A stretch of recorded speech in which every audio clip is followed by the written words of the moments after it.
میرے حضور نے فرمایا قیامت کے دن دو بندے ایسے ہوں گے جن کو جہنم میں جانے کا حکم ہوگا، تو ایک تو بھاگ پڑے گا جہنم کی طرف اور دوسرا آہستہ آہستہ چلے گا، 2 قدم چلے گا پیچھے دیکھے گا، 2 قدم چلے گا پھر رک جائے گا۔ میرا رب فرمائے گا فرشتوں ان دونوں بندوں کو میری بارگاہ میں لے کے آؤ۔ دونوں بندے رب کی بارگاہ میں حاضر خدمت ہوں گے۔ رب پوچھے گا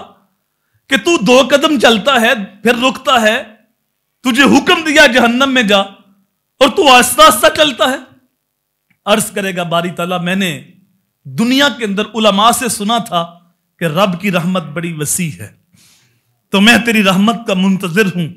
2 قدم چلتا ہوں رکتا ہوں کہ شاید رب کی رحمت جوش میں آئے تو میرا کام بن جائے، شاید رب کی رحمت جوش میں آئے تو میرا فیصلہ تبدیل ہو جائے، جہنم کی بجائے جنت کا فیصلہ ہو جائے۔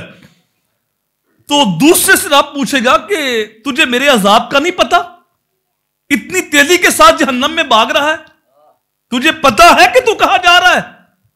عرض کرے گا باری تعالیٰ مجھے پتا ہے تیرا عذاب بڑا سخت ہے، لیکن جب تو نے حکم دے دیا کہ جہنم میں چلا جا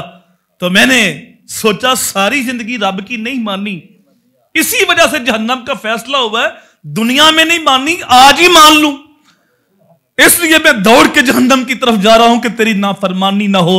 رب کی رحمت جوش میں آئے گی، میرا رب فرمائے گا میرے دونوں بندوں کو جنت کے اندر لے جاؤ۔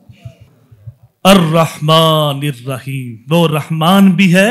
رحیم بھی ہے، وہ بخشنے پہ آتا ہے تو بڑے بڑے گناہ معاف کر دیتا ہے۔